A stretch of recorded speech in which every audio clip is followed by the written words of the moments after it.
Hello friends, welcome back in my another lecture. Today I am going to start with the network techniques, that is POT and CPM. So what is POT? POT, this means program evaluation and review technique, right? And CPM आ रहा है इसमें. CPM means critical path method. This is critical path method and बोलते हैं these are network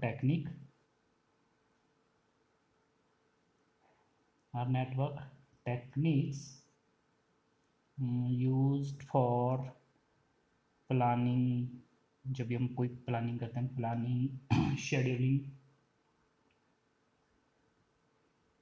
scheduling and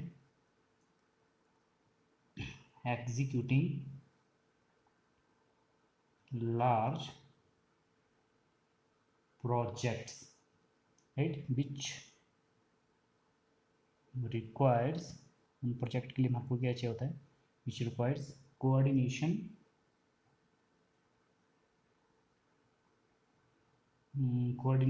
and execution of a large number of activities. तो इसमें planning होती है, scheduling होती है, एग्जीक्यूटिंग होती है. These are executed with a large number of activities, right? These activities to be completed, इन activities को हमने कंप्लीट करना होता है विदिन अ स्पेसिफिक टाइम. कोई टाइम ड्यूरेशन होगा, within a specific time. Cost means cost भी ज़्यादा ना लगे, and which meet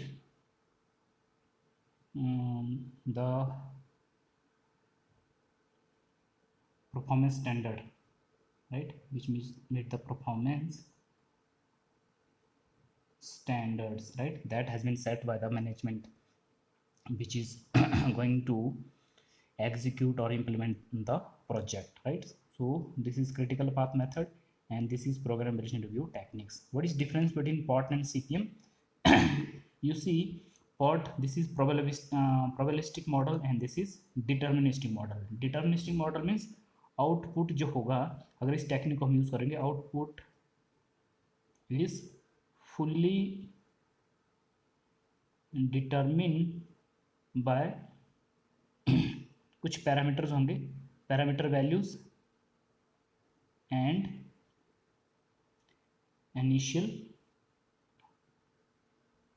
values. Fully determine, जो भी पैरामीटर्स और इनिशियल वैल्यूज उन्हीं से निकलेगा. मीन्स आप ऐसा भी बोल सकते हैं सिंपल लैंग्वेज में there will be some exact formula और specific formula that will give us a correct answer, right? That mean deterministic model. और probabilistic mean this is just opposite of this one. तो इसमें क्या होगा, अगर हम यही पैरामीटर्स वैल्यूज और इनिशियल वैल्यू यूज़ करेंगे, हमारे पास बहुत सारे आउटपुट्स आएंगे. We will get a group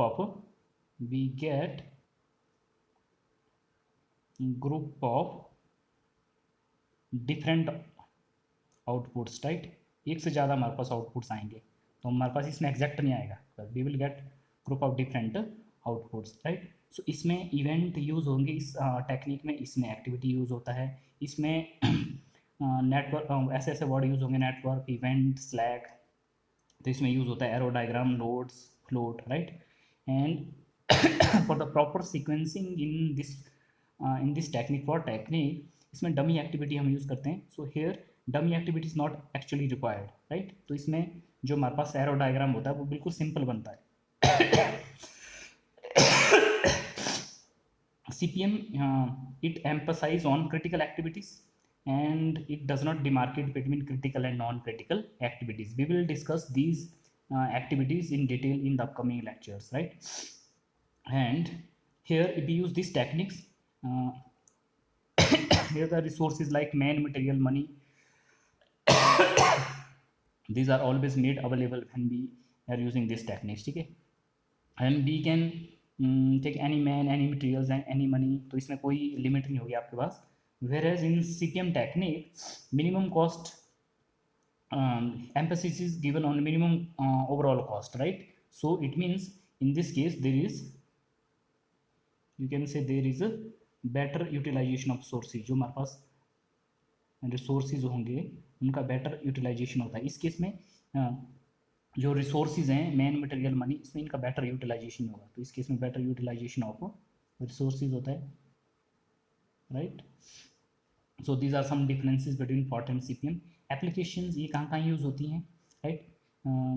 these techniques, these are used in many problems in industry and even in government organization, जैसे construction of dam, canal, construction of building, highway, maintenance of aeroplane, space flight, cost control, ज़्यादा cost में लगे project पर, which whatever is in hand, right? Development of supersonic planes, उनमें सब में ये techniques use होती है, POT and CPM techniques, right? Next is इनके एडवांटेजेस क्या है. What are the advantages of network techniques means PERT and CPM की. तो if we use this PERT and CPM techniques, so this will give us a better analysis and logical thinking, right?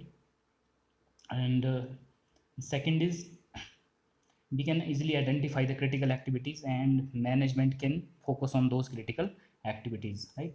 So we can, using these techniques, we can forecast project duration more accurately. आपका जो project है वो कितने time में finish होने वाला है, 1 week, 2 week, 1 year, 2 week, 2 year, 10 years, 20 years, whatever it is, right? Next is it helps in taking decision to overcome delay. हम ऐसे डिसीजन ले सकते हैं इसमें इन टेक्निक्स के थ्रू, ताकि हमारे पास जो डिले हुआ है प्रोजेक्ट में, प्रोजेक्ट कंप्लीशन में, उसको हम ओवरकम कर सकें, right? And second is to, आप ऐसे डिसीजन ले सकते हैं to crashing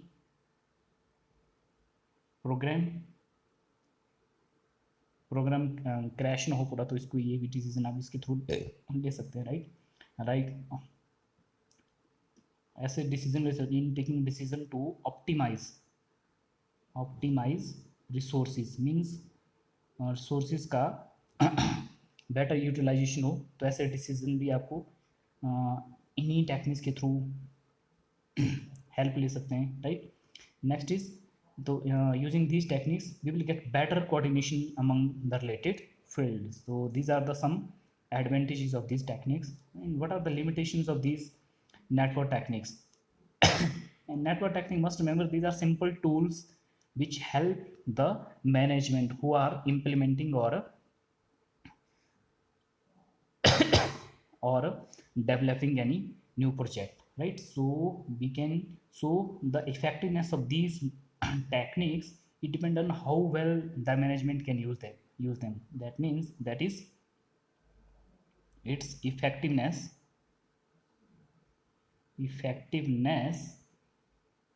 depends on how well the these techniques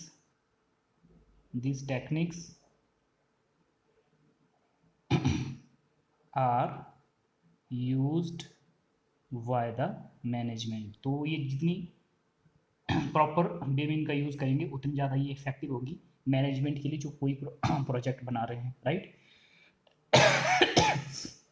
and accuracy of these techniques, it depends on estimation of data used in network. पूरे नेटवर्क डायग्राम में जो project बना रहे हैं उसमें डाटा कैसे कितना यूज़ हुआ है, राइट? या that can be that can decide the accuracy of these techniques. And we have to keep updating these techniques, right? If there is any if we need any decision to correct something, तो action must be taken timely. तो अगर इनको update भी करते रहना चाहिए, कोई हमने कुछ करेक्ट करना है तो उन करेक्टनेस को हम टाइमली उनको करेक्ट भी कर लें. So these are the some limitations of this project. And what are the basic steps in POT and CPM techniques? There are 4 basic steps in POT and CPM techniques. First is planning. कोई भी project अगर हमने management या कोई project अगर उन्होंने कोई establish करना है या इम्प्लीमेंट करना है, दे must follow this 4 step. First is planning, second is scheduling, and third is allocation of resources. जो आप रिसोर्सेज क्या हो सकते हैं,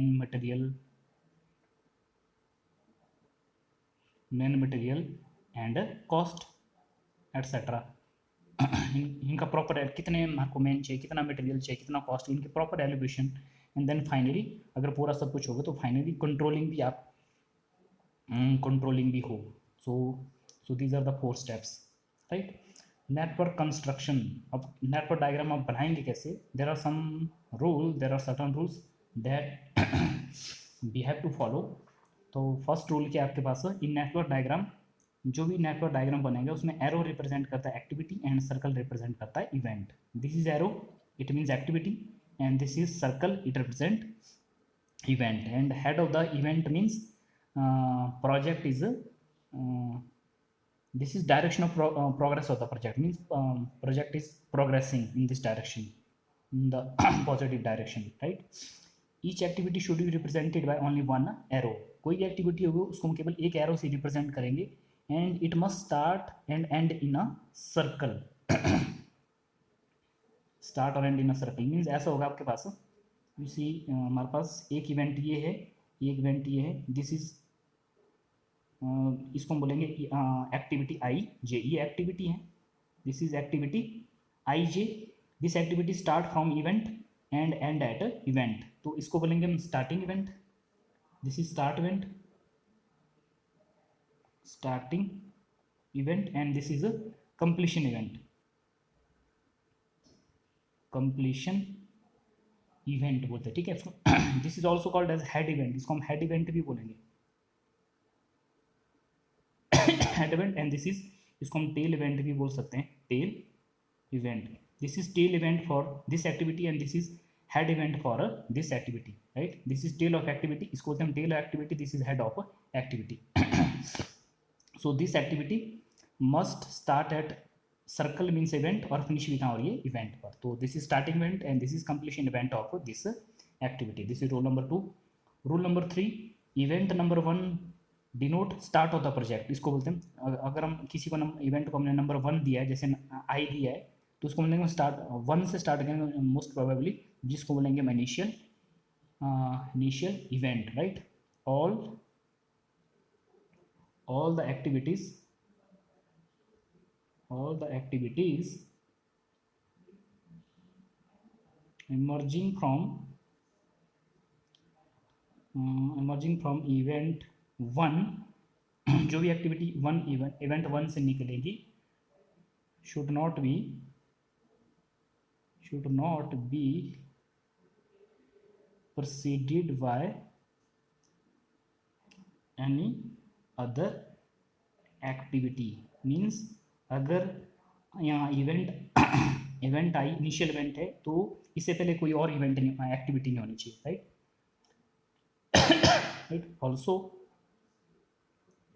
also event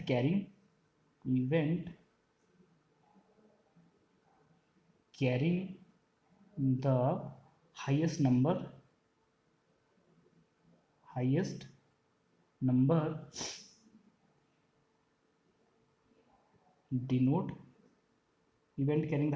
denote completion event. उसको बोलते हैं completion event. जैसे हम इस एक्टिविटी में, जैसे इन 2 इवेंट में जो इवेंट कैरिंग हाईएस्ट नंबर, जैसे इन आई को मैं जे को मैं बड़ा मानूंगा इस केस में, इस एक्टिविटी के लिए, तो इसको बोलेंगे completion event for this activity, right. और नेटवर्क network should have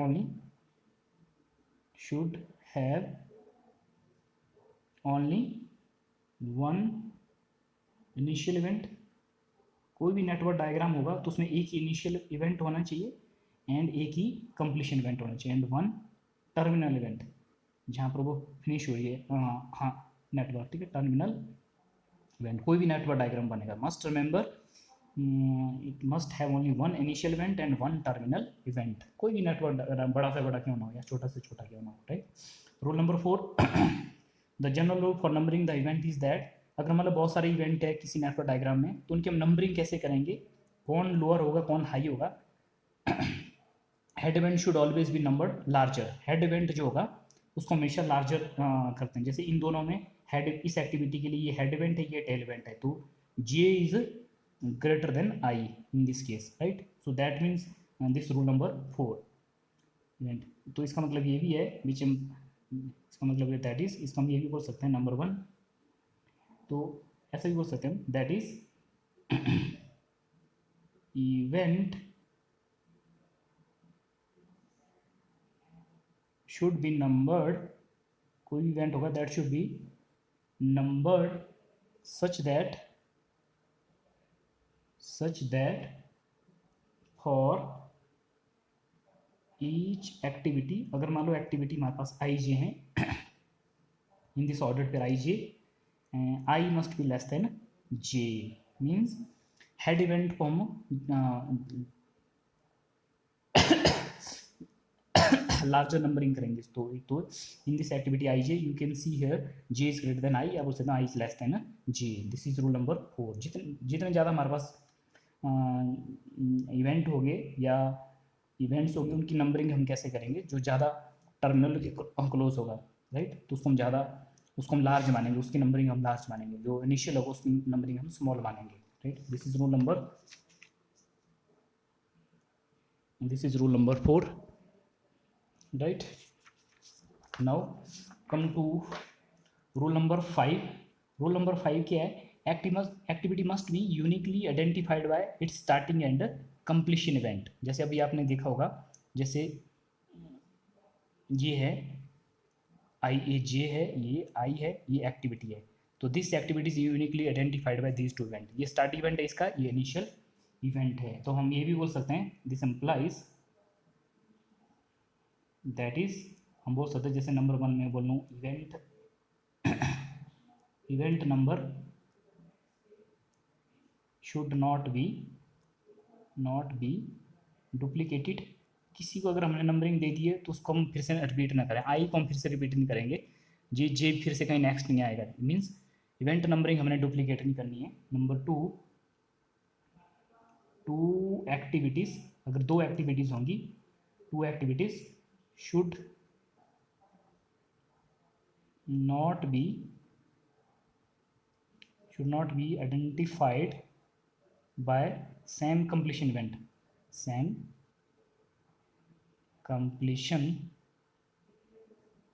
दो एक्टिविटी होगी वो सेम कंप्लीशन इवेंट से आइडेंटिफाइड ना हो, कि आइडिया लग जाएगी इनका वो इस तरह से आपके पास, ठीक है।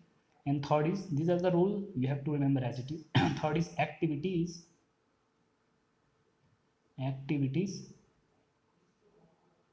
must be represented। कोई एक्टिविटी उनको हम रिप्रेजेंट करेंगे either by their symbol, depend करता है न्यूमेरिकल में एक्शन में क्या दिया, आइदर बाय देयर सिंबल, कोई भी सिंबल होगा उन एक्टिविटी का अगर दिया है proper, either by their symbol और bye corresponding ordered pair of starting completion event। या तो हम उनके सिंबल दिया होगा उन एक्टिविटी का कोई प्रॉपर सिंबल दिया हो, या तो हम कोई ऑर्डर्ड पेयर, जैसे आई जे है तो starting event initial event I J से ordered pair of starting completion event से उनको हम रिप्रेजेंट करेंगे, कोई भी एक्टिविटी होगी, राइट। ये तो है एक्टिविटी की आइडेंटिफिकेशन कैसे होगी। And last is rule number 6। Rule number 6 में the inter relationship between the activity, दो इंटर रिलेशनशिप एक्टिविटी में क्या होगा, उनमें they must follow some rules. वो है नंबर 1, एन इवेंट, कोई भी इवेंट होगा, an event can not occur, कोई भी नया इवेंट अकर नहीं करेगा। जैसे 2 इवेंट आई जी है, अगर हमने थर्ड इवेंट यहाँ पर आओ, नया इवेंट अकर ही नहीं करेगा until all the incoming activities into it, जो भी इस बार इनकमिंग एक्टिविटी आने वाली होगी into it have been completed। जब तक सारी एक्टिविटीज़ जैसे जे पर कोई एक्टिविटी और आने वाली होगी, वो जब तक सारी वो कंप्लीट हो जाए तब तक हम नया इवेंट हम लिख नहीं सकते हैं, ठीक है, नया इवेंट हम क्रिएट नहीं कर सकते हैं, right. That means this one. Number 2, an activity can not start, कोई भी नई एक्टिविटी स्टार्ट नहीं होगी, can not start unless all the preceding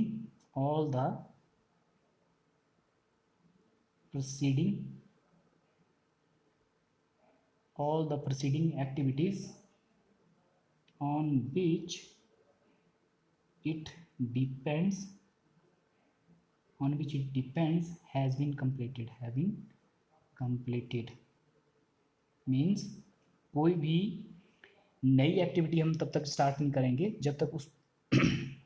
जब तक उस पीछे वाली सारी एक्टिविटी जो है जिस पर ये डिपेंड है वो जब कंप्लीट ना हो जाए। मीन्स नया इवेंट हम नहीं तब तक स्टार्ट नहीं करेंगे जब तक ऑल द इनकमिंग एक्टिविटी उस पर आने वाली होगी वो कंप्लीट ना हो जाए, और नया एक्टिविटी भी हम स्टार्ट नहीं करेंगे जब तक ऑल द प्रीसीडिंग एक्टिविटी क्या आपके पास on which it depend has been completed. Third है some time we need dummy activity.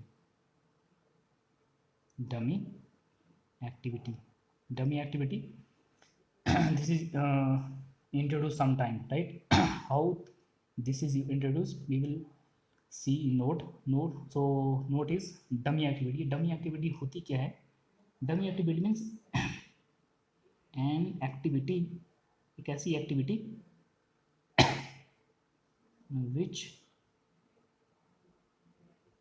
which does not consume either any resource or time, ना तो कोई रिसोर्स कंज्यूम करेगा, मैन मटेरियल कॉस्ट, ना time, is known as, तो ऐसी activity को बोलते हैं is known as a dummy activity.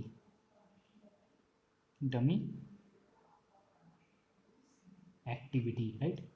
The dummy activity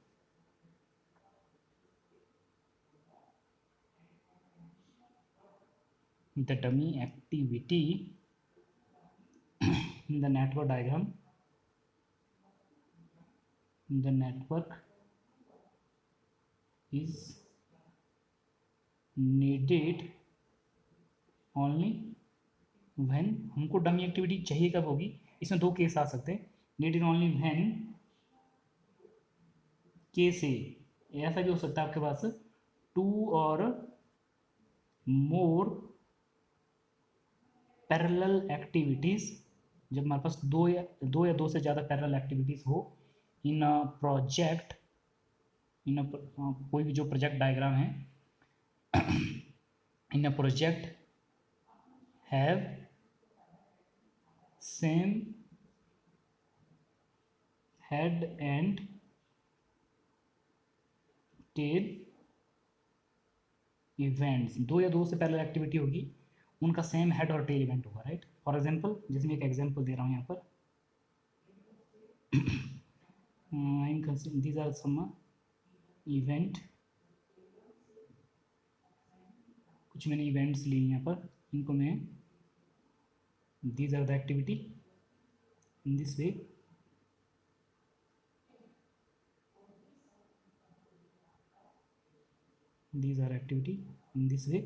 right? Let us suppose this is activity A, this is activity B, this is activity C, this is activity D. Just मैंने suppose कर रहा हूँ to understand the dummy. This is activity E, this is activity G, this is activity F. You can see here दो activity का क्या है आपके पास, two activity have same head. इन दोनों की क्या है, इन दो एक्टिविटी का सेम हेड है, और इन दो एक्टिविटी सी और डी का सेम टेल है। तो right, so this is common common event. सो इसमें हम डमी कैसे इंट्रोड्यूस करेंगे। सो इसको हम दो तरह से बना सकते हैं। Therefore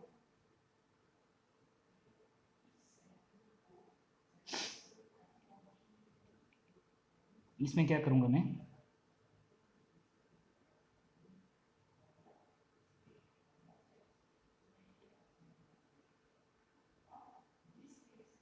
sorry, let's take this one example. This is example इसको मैं फिगर 2 सपोज कर रहा हूँ। दिस इज फिगर 2, एक मैं फिगर 1 ले रहा हूँ, और यहाँ पर एक this is event 1, this is event 2।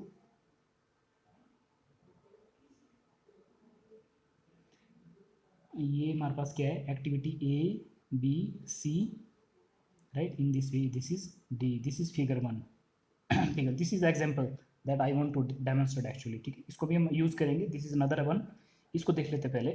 You can see here these two event, these two activity B and C, these are the parallel activities, and these have same tail event and same head events, right? This is figure 1 that I am talking about. Therefore for figure 1 के लिए कर रहा हूँ मैं। इसमें हम कैसे dummy introduce करेंगे, you can see here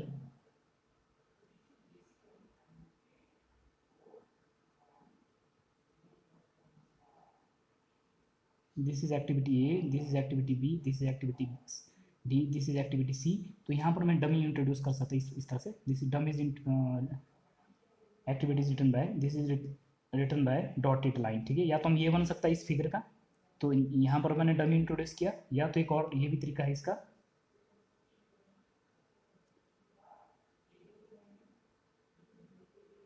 ठीक है, आपका this is activity A, this is activity C, this is activity D, ये है एक्टिविटी बी। तो यहाँ से डमी हो गया, ठीक है। This is dummy. तो दो ऑप्शन है हमारे पास, या तो हम डमी एक्टिविटी बी के साथ इंट्रोड्यूस करें, या तो हम डमी सी के साथ इंट्रोड्यूस करें। तो या तो ये होगा ऑप्शन, या तो ये होगा। दिस इज व्हेन टू और मोर parallel activity, these two are the parallel activity have same head and tail event, so this can be resolved in this way. Case 2, case 2 means case B होगा। वो case B में क्या होगा,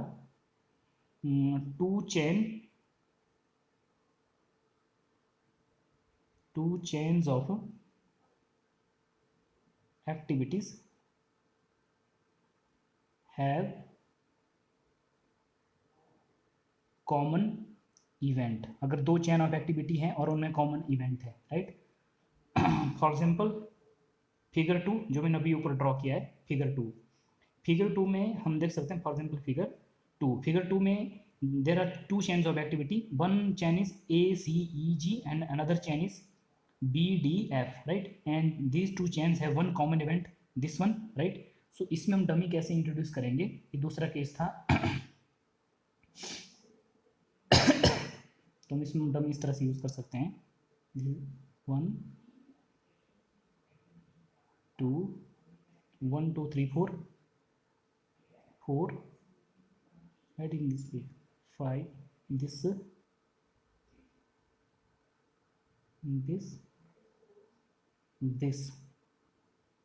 देख लेते हैं।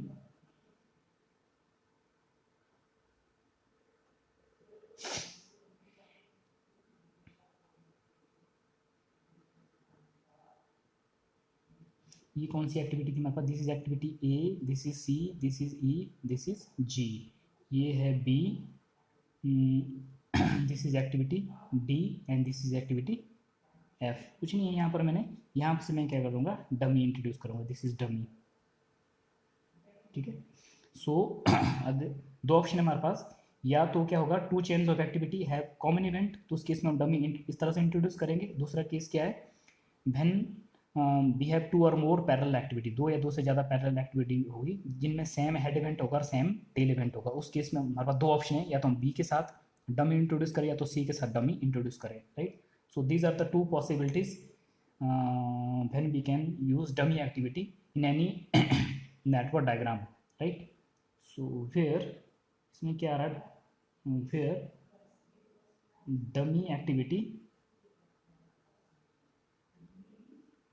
Activity is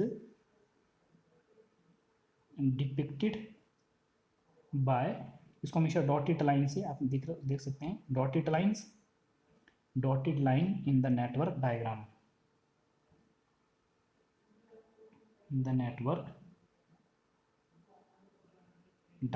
you can see dotted line है, dummy activity को हमेशा डॉटेड लाइन से ही डिपिक्ट करेंगे, right. So these are the two possibilities जब हमारे पास डमी एक्टिविटी हम किसी भी नेटवर्क डायग्राम में इंट्रोड्यूस कर सकते हैं, राइट। नाउ कम टू एक और इसमें आता है loop and dangling. Now what are loops and dangling. अब लूप्स और डैंगलिंग क्या होती है, पहले लूप को डिस्कस करते हैं। Loop, right, case of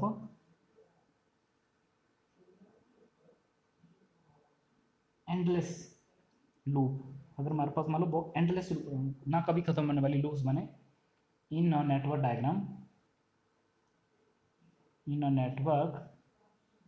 diagram is known as, उसको बोलते हैं नॉन एज लूपिंग, उसको हम लूपिंग बोलते हैं, and sometimes this is also called as cycling, ठीक है, इसको हम साइक्लिंग भी बोलते हैं, as shown in the figure. मैंने एक फिगर ड्रॉ करने वाला हूँ, उसमें दिखाएंगे हम कैसे लूप या साइक्लिंग बनेगी, right. So let us suppose this is event, this is another event let us suppose this is another event, right, this is another event let us suppose this is event कुछ भी, यहाँ पर मान लो incoming activity on this events are this, and यहाँ से activity जा रही है, let us suppose this is activity A, this is let us suppose this is 1, this is 2, ऐसे नंबरिंग कर रहा हूँ मैं, let us suppose this is number 3 and this is event 4, यहाँ से एक्टिविटी जा रही है 3 को, यहाँ पर कुछ और इनकमिंग एक्टिविटी है और यहाँ से कोई आउटगोइंग एक्टिविटी भी है, यहाँ से 3 से एक्टिविटी आ रही है 1 को, राइट, 3 से 1 को आ रही है और 3 से 4 को भी जा रही है activity, in this way continue, right. And मैंने इसको डेलिबरेटली एक्टिविटीज़ इन और आउट में ली है, so that in order to demonstrate looping, what is looping and cycling, right. Let us suppose this is A, इसको मैंने एक्टिविटी बी सपोज किया इसको मैंने सीज किया, ए बी सी में यहाँ पर आप देखेंगे where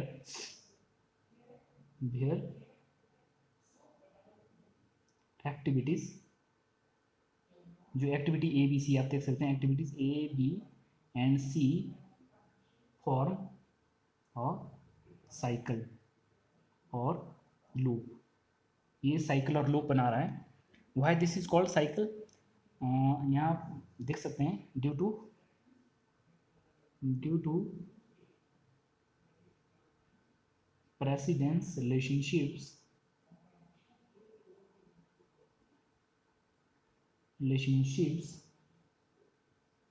it appears that every activity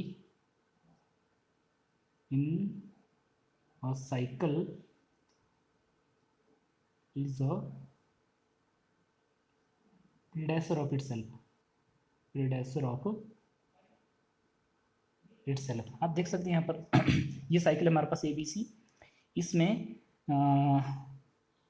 you can see here event two इस एक्टिविटी के लिए क्या है, एक्टिविटी ए के लिए इवेंट 2 क्या है आपके पास, this is event 2 is successor of, यहाँ से लग रहा है कि इवेंट 2 इज इस एक्टिविटी से event 2 is successor of event 1, और यहाँ से क्या लग रहा है, यहाँ से भी लग रहा है इवेंट 3 सक्सेसर ऑफ इवेंट 2, और इधर से क्या लग रहा है, इधर तो इस एक्टिविटी के लिए तो ये वाला क्या है, सक्सेसर है इस इवेंट का, और इस एक्टिविटी से लग रहा है ये क्या है, this is predecessor of this one activities का, means sometime this is acting as predecessor, sometime this is acting as successor. यहाँ भी वैसे ही हो रहा है, इन दो एक्टिविटीज के लिए ये सक्सेसर है, राइट, और इस एक्टिविटी के लिए इधर से क्या रहा है, इधर के लिए भी सक्सेसर है, और इस एक्टिविटीज के लिए क्या है, प्रीडेसर है। तो sometime this is acting as predecessor each activity और activity A B C,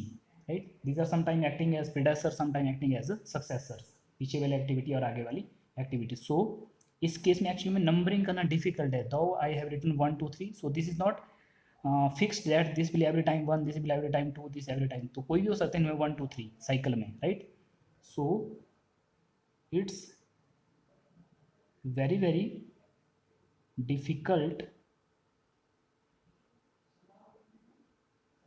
difficult to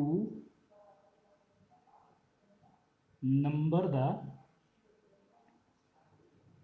3 events, जो मैंने 1 2 3 लिखे, 3 events associated with activities A B and C.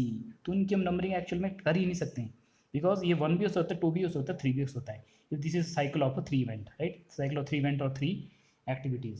So numbering is here very very difficult.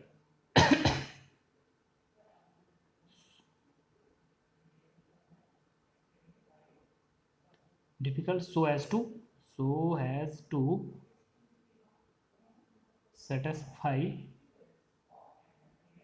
the rule 6 of network diagram, right. अगर हमने rule 6 का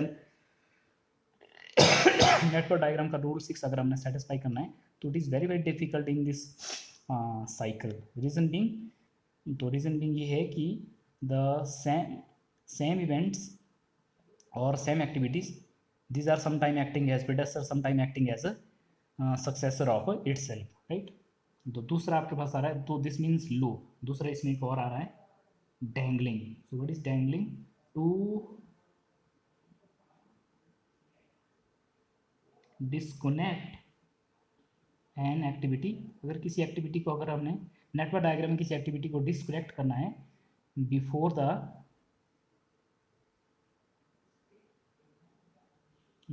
the completion of all the activities in a network diagram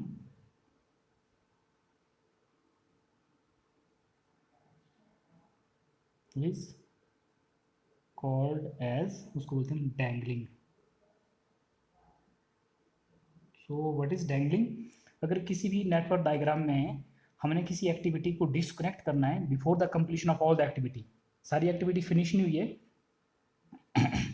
but हमने किसी activity को disconnect करना है, finish करना है, तो उसको बोलते हैं हम dangling, right.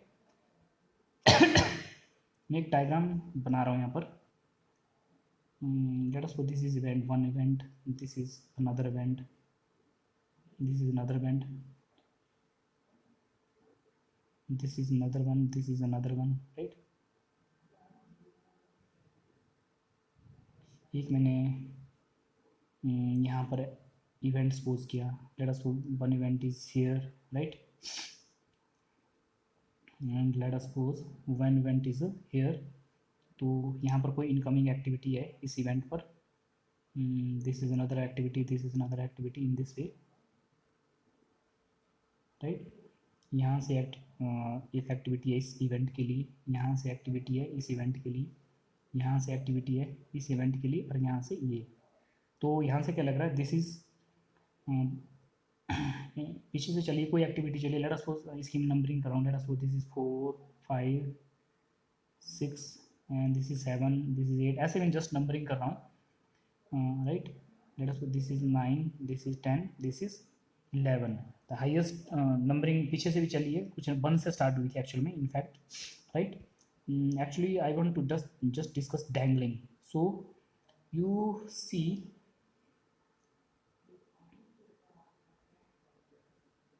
as shown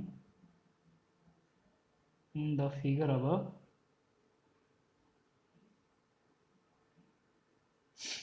let us suppose ये फर्दर कंटिन्यू चल रही है आगे. We don't know what is the initial event and what is the final event. Continue आगे टर्मिनल इवेंट क्या है, कंटिन्यू मैंने बीच का कोई पार्ट लिया किसी भी डायग्राम का just to understand the what is dangling, right. As shown in the figure above, इस फिगर में क्या हो रहा है आपके पास, द एक्टिविटीज, कौन कौन सी एक्टिविटीज, 5, 9 एंड 6, 7 एक्टिविटीज, 5, 9 एंड 6, 7. ये जो 5, 9 एक्टिविटी है इसको मैंने 5, 9 से डिनोट किया है. This is activity 6, 7. 5, 9 and 6, 7 are not the last activities. ये लास्ट एक्टिविटीज नहीं एक्चुअल में, इनफैक्ट आगे अभी 11 is also not a last end, आगे कंटिन्यू है, ये भी लास्ट एक्टिविटी नहीं है. Actually we know from one of the rule of the network diagram there must be one initial event and one terminal event. एक ही हमारे पास initial event हो, एक ही हमारे पास टर्मिनल इवेंट हो. सो दीज यहाँ से लग रहे हैं नेटवर्क डायग्राम में, तो 5, 9 and 6, 7 these are not the last activities in the network, right. These are not the last activity in the network. So it means, so diagram is wrong. यहाँ से लग रहा है कि ये डायग्राम क्या है, diagram is wrong and indicates the, इसको बोलते हैं indicates the error of dangling. So dangling is actually error. So this is dangling because this is not a last activity, this is also not a last activity. हमने just इसको disconnect किया क्योंकि 7 activity का connection, 7 event का connection किसी भी event के साथ फर्दर नहीं है, 9 इवेंट का कनेक्शन किसी के साथ भी फर्दर नहीं है. तो ये वाली एक्टिविटी एक्चुअल में क्या हो गई, डिस्कनेक्ट हो गई. Similarly this activity is also disconnected. Reason being 7 और 9 इवेंट का किसी भी फर्दर इवेंट के साथ तो कनेक्शन नहीं है, right. So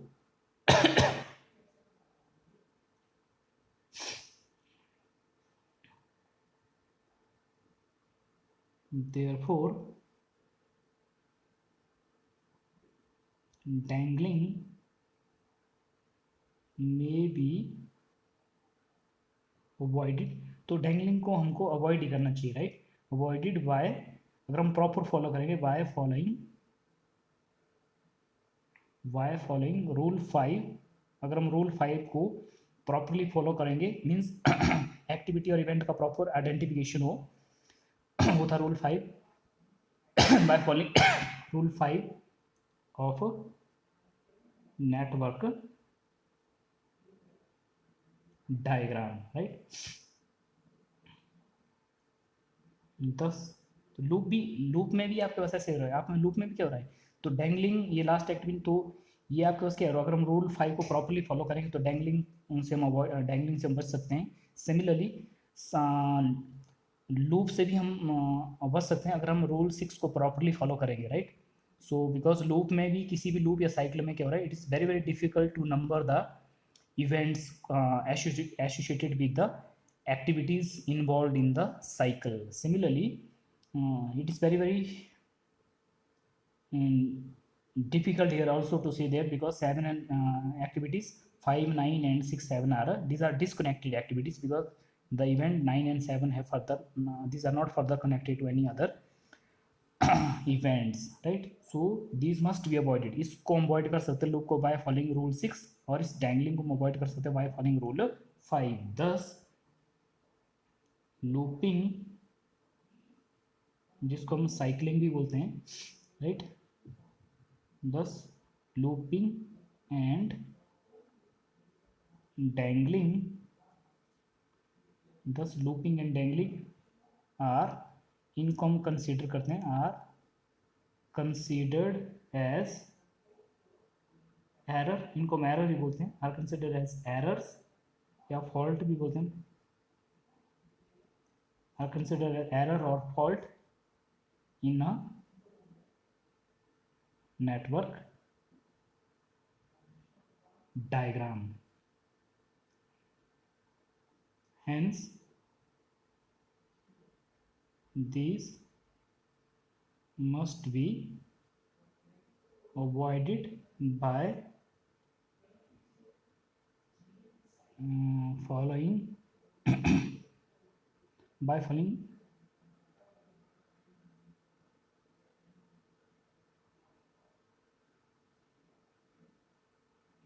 rule 5 and rule 6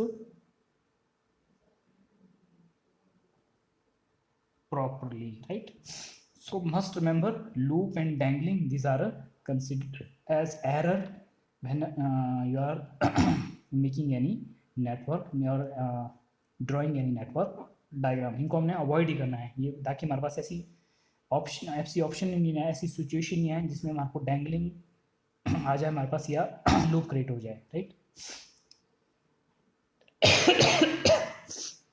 So dear friends, what we have learned in this lecture, we come to know that what is POT, what is CPM, what is the and what are the differences between these two network techniques, right? And what are the applications of these two techniques, and what are the advantages of these techniques, and what are the limitations of these techniques, and what are the steps that you must follow when you are using these techniques in a any project which is under consideration, okay?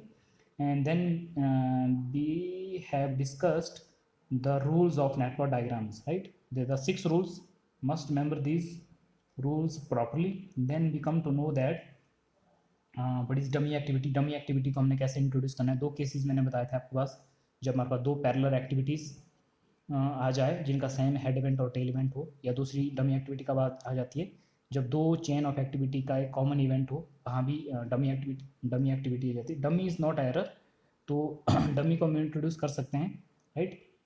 And but looping and dangling these are the error. इनको हमने कैसे avoid करना है? This can be avoided by following rule 5 and rule 6 properly, right? Rule 5 क्या बोलता है? कोई भी एक्टिविटी हम कोई भी एक्टिविटी उसको हम उसकी प्रॉपर आइडेंटिफिकेशन करें, right?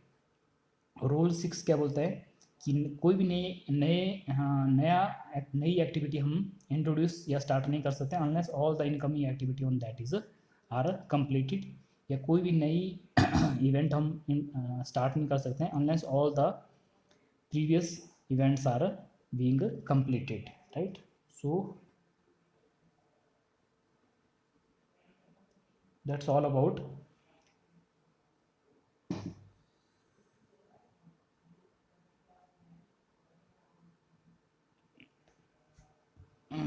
that is all about this lecture. Thank you.